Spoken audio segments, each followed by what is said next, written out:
Hello मित्रों, आप सभी का स्वागत है आपके अपने YouTube चैनल हेमेंद्र ऑफिशियल पर।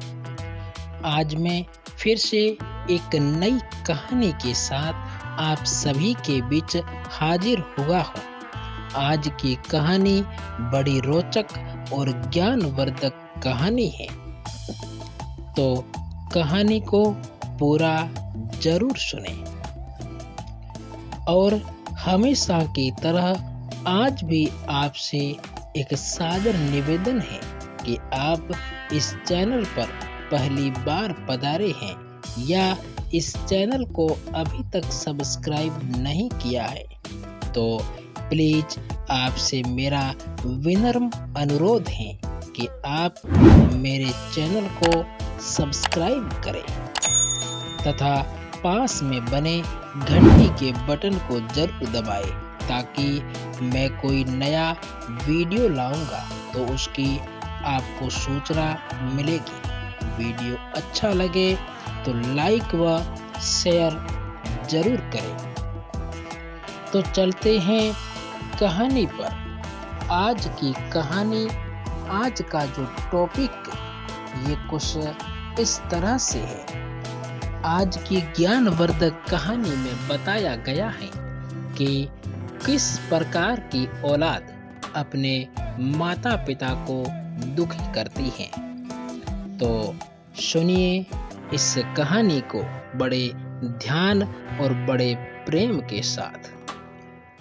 पुराने जमाने की बात है, किसी जंगल में एक तालाब के किनारे एक बड़े पेड़ पर एक चिड़िया का जोड़ा रहता था। वे दोनों पति पत्नी एक दूसरे से बहुत प्रेम करते थे तथा एक दूसरे का बड़ा आदर सम्मान करते थे। वे दोनों अपनी सुख की जिंदगी जी रहे थे। चिड़ा और चिड़िया को किसी भी बात की चिंता नहीं थी। समय अपनी गति से आगे बढ़ रहा था। एक दिन की बात है कि जंगल के सारे पशु पक्षी सो चुके थे। तभी चिड़िया अपने पति चिड़ा से कहती है कि मुझे आज नींद नहीं आ रही है, मेरा मन बहुत घबरा रहा है। तब चिड़ा कहता है, ऐसा क्या हो गया? अभी तो तुम ठीक थी, अचानक ऐसा क्या हो गया? तुम किस बात की चिंता सता रही है? तब चिड़िया कहती है, इतना तो मुझे मालूम नहीं कि क्यों मुझे इतना मन भारी लग रहा है, लेकिन मेरे हृदय में भारी घबराहट हो रही है। तब चिड़ा कहता है कि मैं तुम्हें बहुत अच्छी कहानी सुनाता हूँ। इस कहानी को सुनने के बाद तुम्हारा मन हल्का हो जाएगा। और चिड़ा अपनी कहानी शुरू करता है। चिड़ा कहता है कि एक प्राचीन समय की बात है। किसी राज्य में वीर नारायण नामक राजा रहता था। उस राजा के एक बहुत सुंदर कन्या थी और उस कन्या का नाम था प्रमिला। उस कन्या को अपने रूप पर बड़ा घमंड था। माता पिता की वह लाडली संतान थी, इसलिए बड़ी स्वतंत्रता के साथ खेल कूद कर बड़ी हुई। उसे इस बात का भी अभिमान था कि वह एक राजकुमारी है। वह अपने आगे किसी को भी कुछ नहीं समझती थी। वह चलते फिरते लोगों का अपमान करती रहती थी। चिड़ा कहता है कि हे चिड़िया, चाहे बेटा हो या बेटी, जरूरत से ज्यादा स्वतंत्रता उन्हें बिगाड़ देती है और उन्हें बिगाड़ने में सबसे ज्यादा योगदान है वो उनके माता पिता का ही रहता है।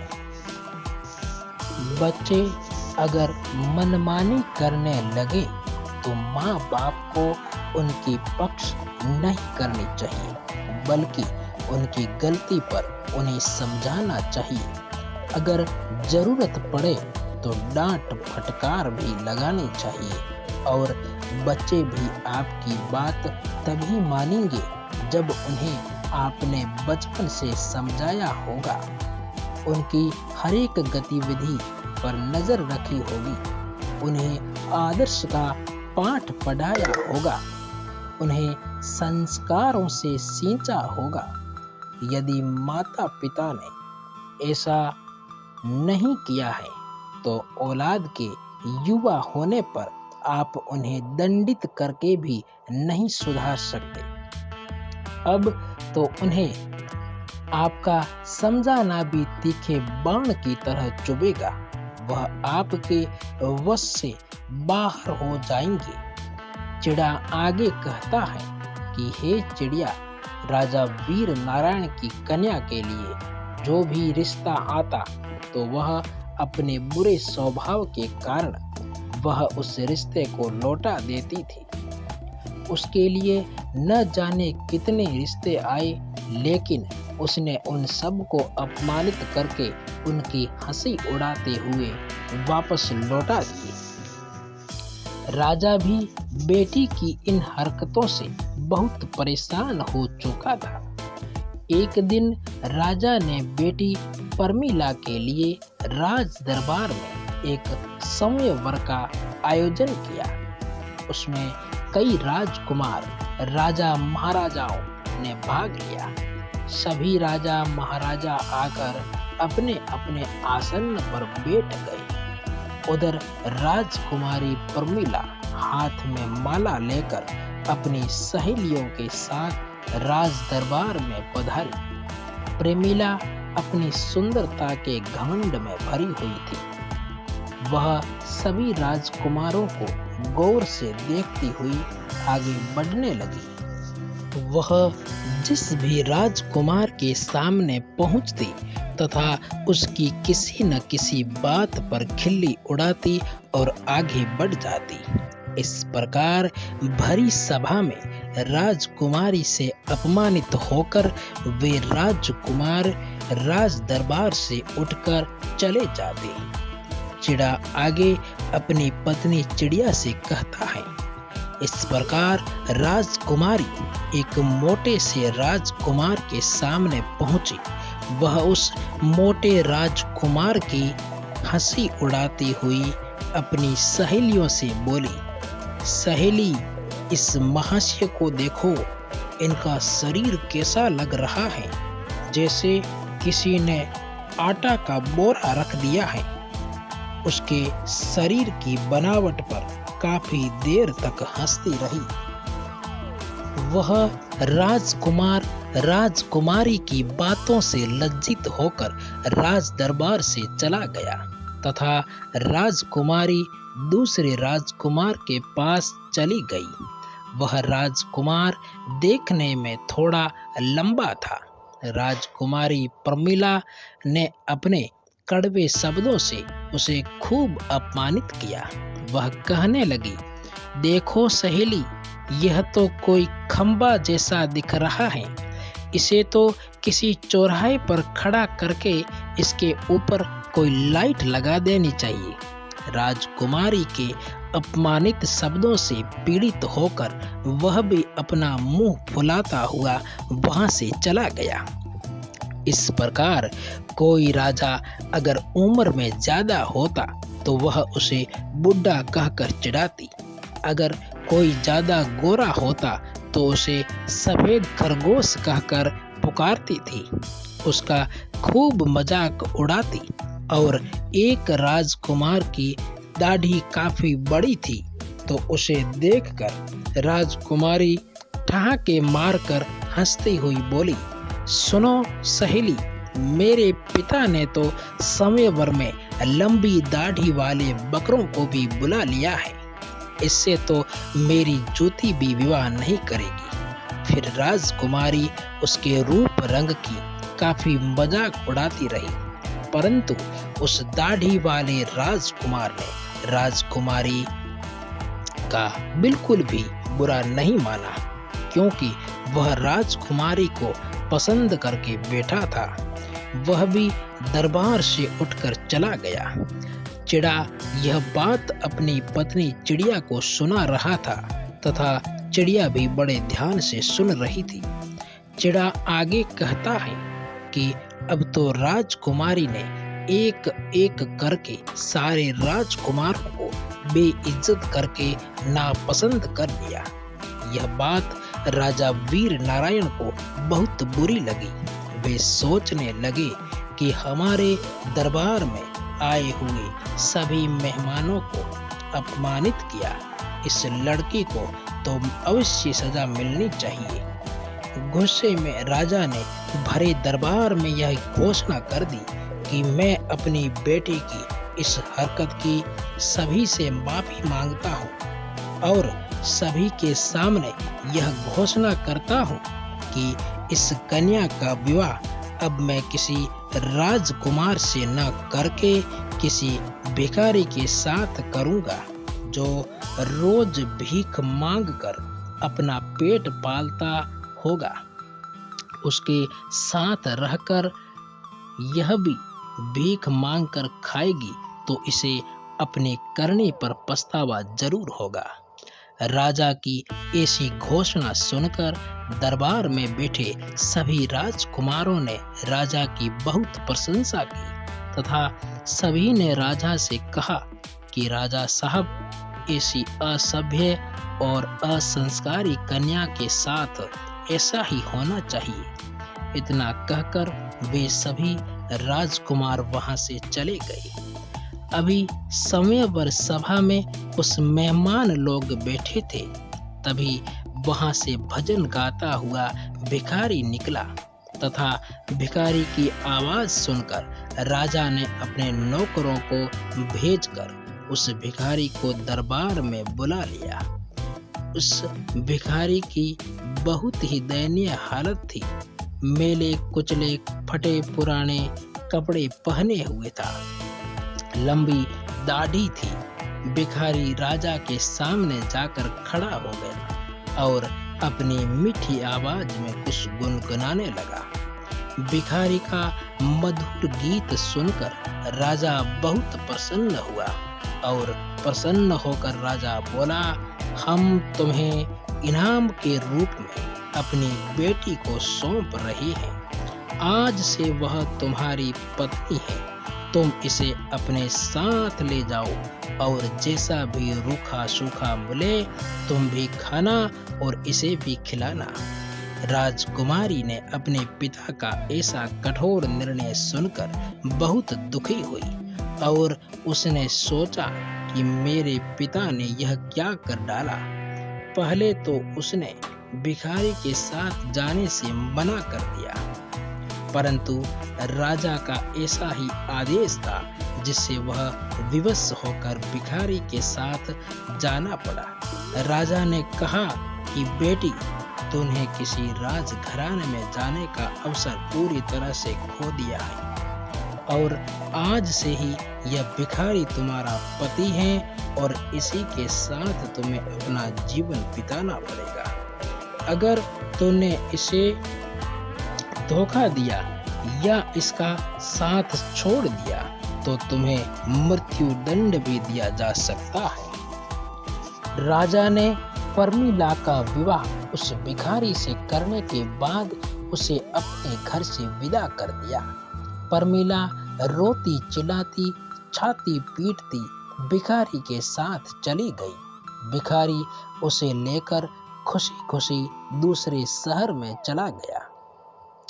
दूसरे शहर में पहुंचकर राजकुमारी ने देखा कि एक बहुत बड़ा और सुंदर खेत है।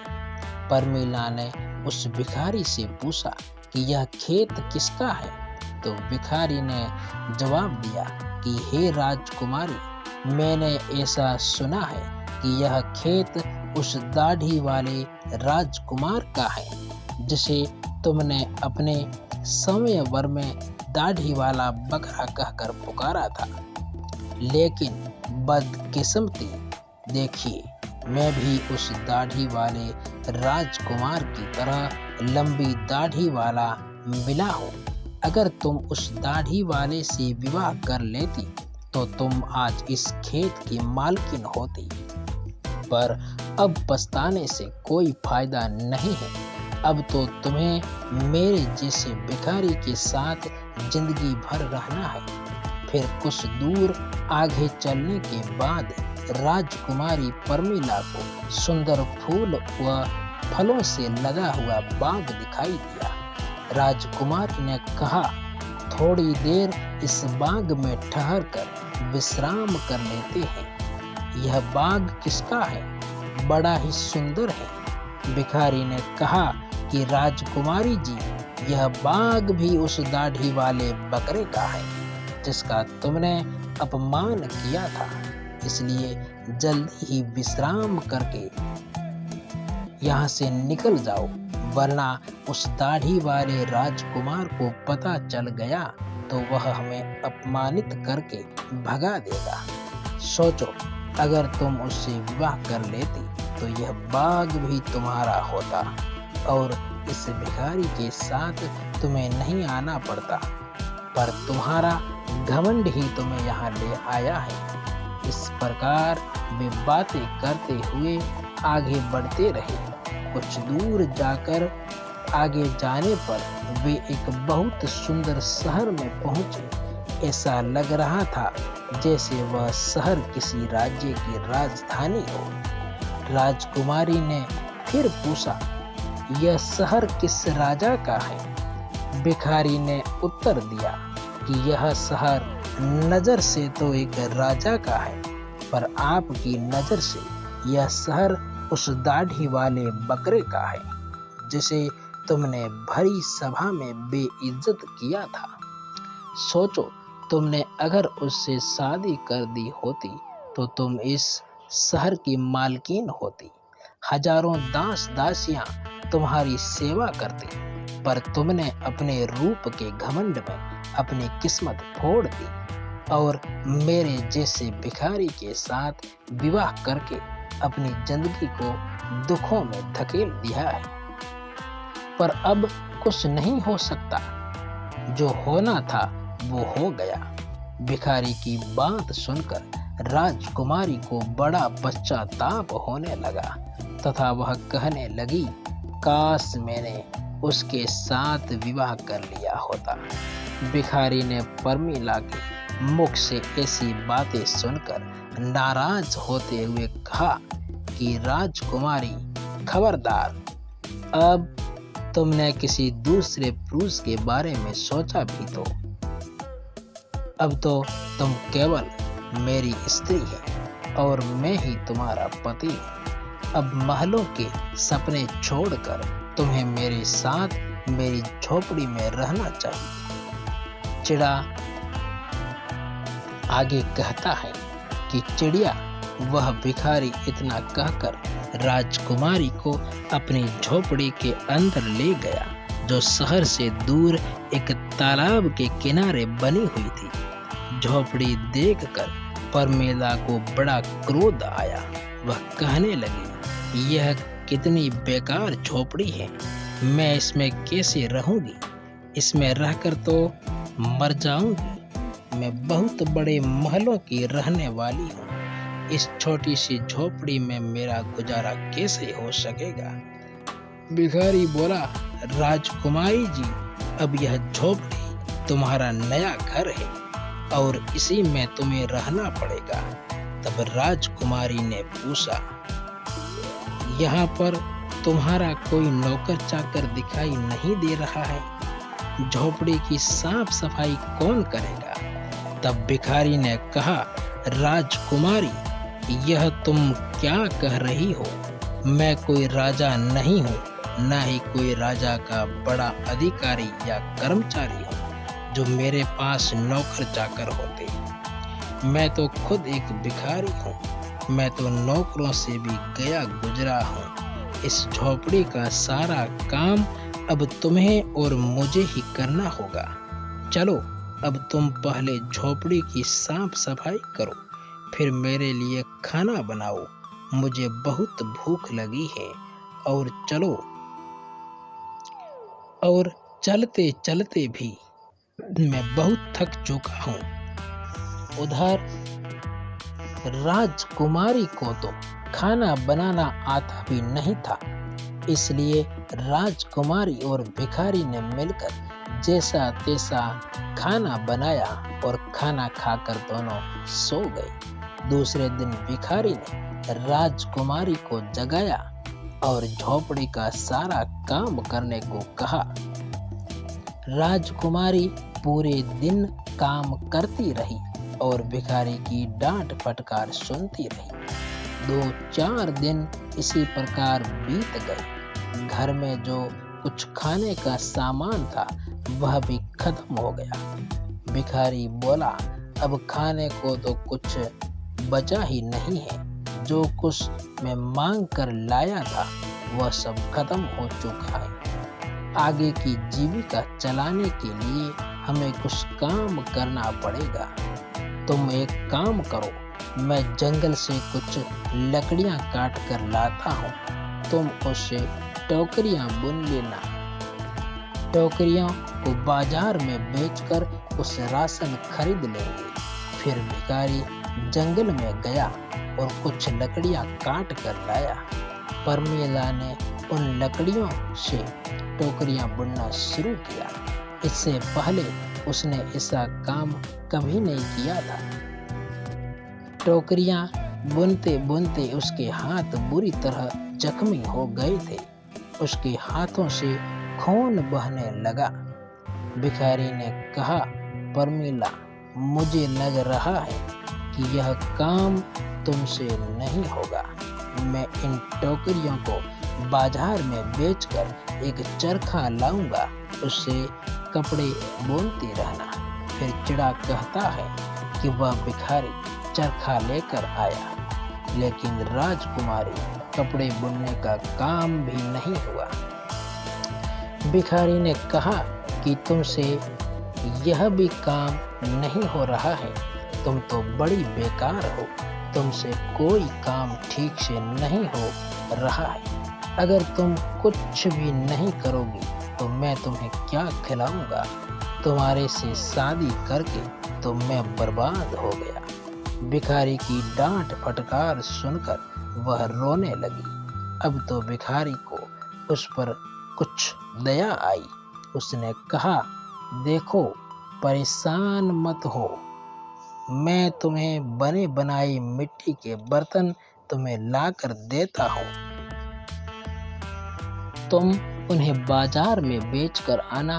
राजकुमारी ने आश्चर्य से कहा कि मैं बर्तन बाजार में बेचने जाऊंगी तो किसी ने बर्तन बेचते देखकर पहचान लिया तो वे मेरी बहुत हंसी उड़ाएंगे। मुझे बड़ी शर्म आएगी। भिखारी बोला, कैसी शर्म? अब तुम राजकुमारी नहीं हो, तुम एक भिखारी की पत्नी हो।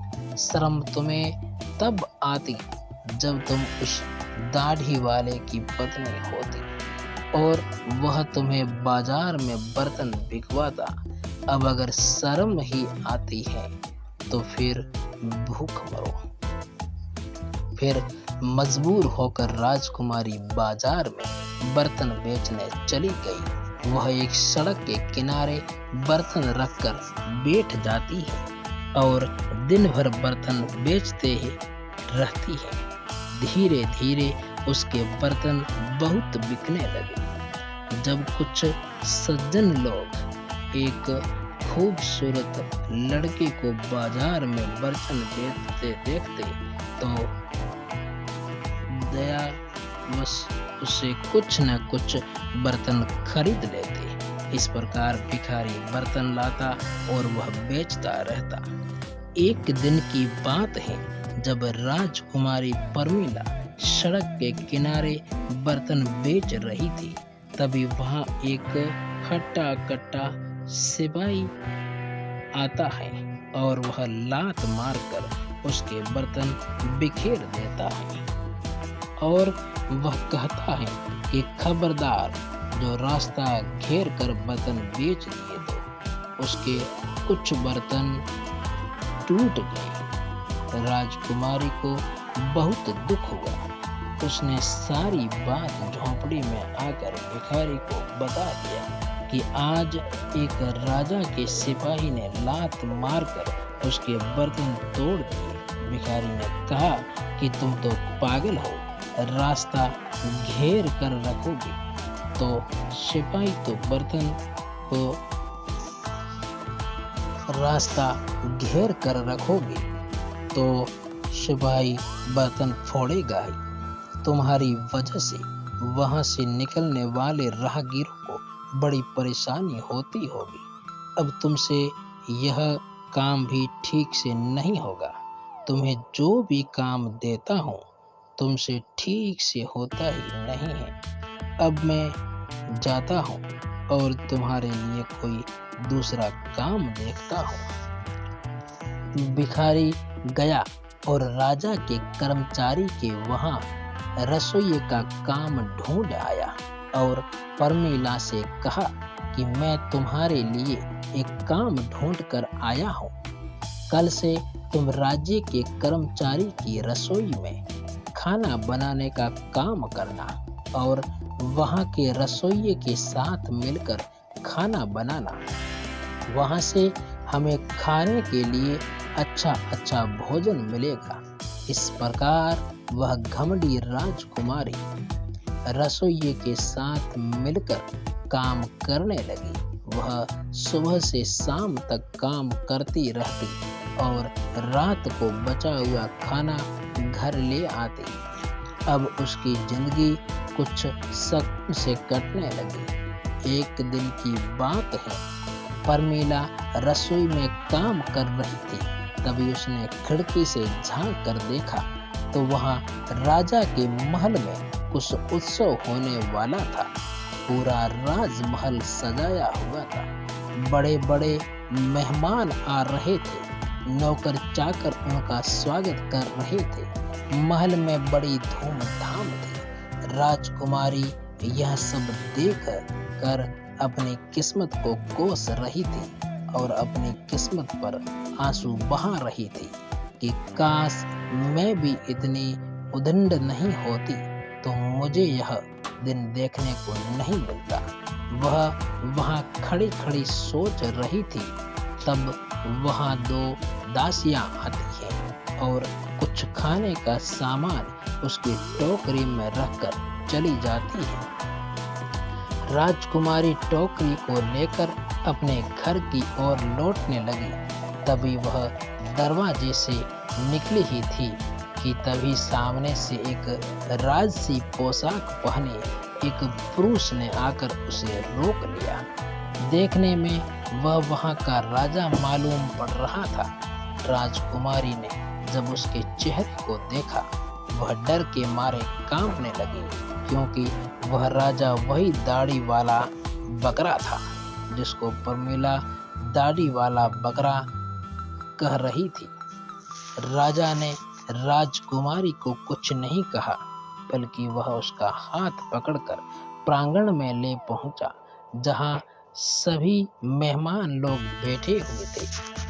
वहां की भव्यता को देखकर घबराहट में राजकुमारी के हाथ पैर कांपने लगे।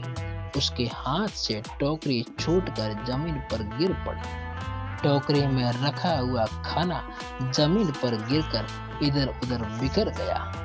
राजकुमारी बहुत उदास हो गई। दरबार में बैठे हुए मेहमान यह देखकर जोर जोर से हंसने लगे।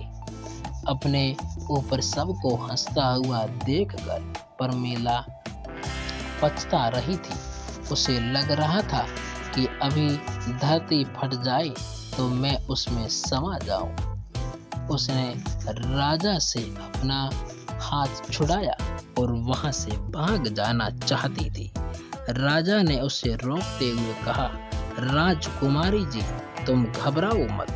तुम्हारे साथ कोई बुरा व्यवहार नहीं होगा, बल्कि तुम्हें मैं यहाँ सम्मानित करने के लिए लाया हूँ। मैं वही तुम्हारा भिखारी पति हूँ जो तुम्हारे साथ झोंपड़ी में रहता था, और मैं वही सिपाही हूँ जिसने तुम्हारे बर्तन फोड़े थे। मैं ही यहाँ का राजा हूँ और वही दाढ़ी वाला बकरा हूँ। मैंने भिखारी बनकर तुम्हारे साथ विवाह इसलिए किया था क्योंकि मैं तुम्हें चाहता था और तुम्हारे पिता की प्रतिज्ञा को ध्यान में रखते हुए मुझे भिखारी की वेशभूषा बनानी पड़ी। मैंने भिखारी बनकर तो तुमसे विवाह कर लिया। अब तुम्हारा घमंड भी नष्ट हो गया है। इतने सारे मेहमान हमारे स्वागत के लिए आए हैं। अब मैं तुमसे ससम्मान विवाह करूंगा। यह सुनकर राजकुमारी बड़ी खुश हुई। खुशी से उसकी आंखें आंसुओं से भर गई। उसके बाद दासियां आई, उन्हें दुल्हन के नए जोड़े में सजाया। दरबार में परमिला के माता पिता भी मौजूद थे। सबने राजकुमारी को खूब आशीर्वाद दिया और सभी मेहमानों की उपस्थिति में उसका विवाह हुआ। उसका सारा घमंड उतर चुका था। उसने जिंदगी जीने का तरीका सीख लिया था। चिड़ा चिड़िया से कहता है कि सभी सुख सुविधाओं में रहकर पलकर बड़ा होने वाला मनुष्य उन संस्कारों से वंचित रह जाता है, उन अनुभवों से वंचित रह जाता है जो उसके लिए बहुत कष्टदायी होते हैं।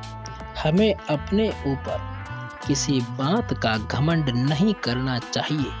परमात्मा जब हमें किसी एक गुण से संपन्न बनाता है तो बाकी कई गुणों से खाली रखता है, ताकि कभी भी हमें कोई अभिमान हो तो उसका सबक मिल सके। इसी तरह राजकुमारी बड़े आराम से उस दाढ़ी वाले राजकुमार के साथ जीवन बिताने लगी। हमारी आज की कहानी यहीं समाप्त हो रही है। उम्मीद करता हूँ कि हमारी आज की कहानी अच्छी लगी होगी। अगर कहानी अच्छी लगी हो तो वीडियो को लाइक और शेयर जरूर करें तथा कमेंट बॉक्स में कमेंट करें तथा आपसे विनम्र निवेदन है कि चैनल पर पहली बार विजिट कर रहे हैं तो चैनल को सब्सक्राइब जरूर करें। आखिर में मैं वही कहना चाहूँगा कि अपने बच्चों को सुसंस्कारी बनाएं। उन्हें उतनी ही सुख सुविधा दें जितनी उनको ज़रूरत है। ज़रूरत से ज़्यादा सुख सुविधाएं देने से बच्चे संस्कारवान नहीं बनते हैं। अपने बच्चों में संस्कारों का बीज बोकर आप भावी भारत की भविष्य की नींव खड़ी करें। Thanks for watching, all the best. मेरा ये वीडियो अंत तक देखने के लिए आप सभी का तहे दिल से हार्दिक अभिनंदन और बधाइयाँ। इसी प्रकार के लेटेस्ट ज्ञानवर्धक कहानियाँ और वीडियो सुनने के लिए इस चैनल को सपोर्ट करें और इस चैनल से जुड़े रहें। मैं फिर से जल्द ही एक नई वीडियो के साथ हाजिर होऊंगा। तब तक के लिए थैंक्स, ऑल द बेस्ट।